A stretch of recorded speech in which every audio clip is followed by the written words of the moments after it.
ભરૂચ તાલુકા વહીવટી તંત્ર દ્વારા સેવા સેતુ કાર્યક્રમના બીજા તબક્કાનો પ્રારંભ કરવામાં આવ્યો છે, જે અંતર્ગત જાડેશ્વરની પ્રાથમિક શાળા ખાતે સેવા સેતુ કાર્યક્રમનું આયોજન કરાયું. ભરૂચ તાલુકા વહીવટી તંત્ર દ્વારા જન સમસ્યાઓનું સ્થળ પર જ નિરાકરણ લાવવા માટે સેવા સેતુ 2.0 કાર્યક્રમનું આયોજન કરવામાં આવ્યું હતું. જાડેશ્વર પ્રાથમિક શાળામાં યોજાયેલા આ કાર્યક્રમમાં મોટી સંખ્યામાં ગ્રામજનો ઉપસ્થિત રહ્યા હતા.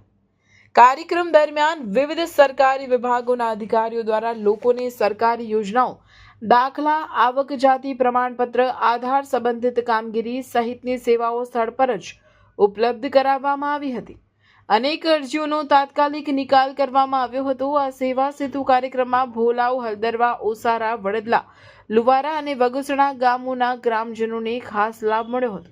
આ પ્રસંગે તાલુકા પંચાયત પ્રમુખ કૌશિક પટેલ, તાલુકા વિકાસ અધિકારી બીબી રાઠોડ, જાડેશ્વર ગ્રામ પંચાયતના સરપંચ કબીર વસાવા સહિત આગેવાનો અને ગ્રામજનો ઉપસ્થિત રહ્યા હતા.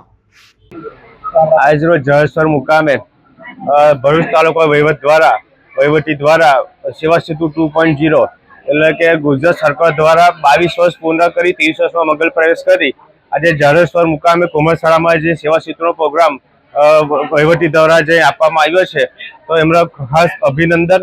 બીજું કે અહીંયા ટોટલ 11 ક્લસ્ટરમાં આ સેવા સેતુ થવાનો હોય. આજે બે ક્લસ્ટરમાં સેવા સેતુ પ્રોગ્રામ ચાલુ છે. તેમાં જાડેશ્વર મુકામે, કોમર્સ શાળા મુકામે ભોલાવ, હલદરવા, ઓસારા એવા તમામ 7 ગામોનો અહીંયા સમાવેશ કરવામાં આવ્યો છે. તો જાડેશ્વર ગ્રામ પંચાયત દ્વારા અને અહીંના આગેવાનો દ્વારા જે સારું આયોજન કરવામાં આવ્યું છે, અને આયોજનનો મતલબ એટલો છે કે જાડેશ્વર ગ્રામ પંચાયતના સરપંચ, ઉપસરપંચ તેમજ સભ્યશ્રીઓ બહુ એક્ટિવ હોય અને વારંવાર અમુક જે યોજનાનો તકલીફ પડતી હોય તો એમના દ્વારા રજૂઆત કરી, મામલતદારશ્રી રજૂઆત કરી, તાલુકા પંચાયત રજૂઆત કરી આ સમય માગી આજે આ સેવા સેતુ પ્રોગ્રામ એમને ગોઠવ્યો છે.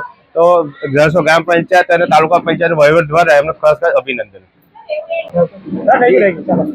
સરકારશ્રી દ્વારા સેવા સેતુ 2.0 જે આજથી બીજો તબક્કો શરૂ થઈ રહ્યો છે. પ્રથમ તબક્કામાં લાભાર્થીઓ સુધી પહોંચવાનું, જે લાભાર્થીઓ છે એની ઓળખ કરી અને એને આપણે જે 55 કરતાં વધુ સેવાઓ અલગ 26 ડિપાર્ટમેન્ટ છે એની અલગ 58 કરતાં વધુ સેવાઓ લોકોને પૂરી પાડવાની છે. આ સેવા સેતુનો મુખ્ય આશય સૌપ્રથમ તો લોકો તાલુકા કક્ષાની કચેરી સુધી આવતા અને તાલુકા કક્ષાની કચેરીએથી લોકો પોતાની સેવાઓ મેળવવા આવતા, પરંતુ સેવા સેતુ શરૂ થયેથી તંત્ર અને સરકાર એ ગામોએ પોતાની તમામ સેવાઓ લઈ અને પહોંચે છે અને લોકોને એમના ઘર આંગણે વિનામૂલ્ય સુવિધાઓ પૂરી પાડવામાં આવે છે. આ તમામ સુવિધાઓ વન ડે સર્વિસીસ છે. આવકના દાખલા, જાતિના દાખલા, રેશન કાર્ડ રિલેટેડ સર્વિસીસ કે આધાર કાર્ડ કે અન્ય કોઈ પણ એમાં સુધારા વધારા કરવા તમામ સુવિધાઓ ગ્રામ્ય કક્ષાએ પૂરી પાડવામાં આવે છે.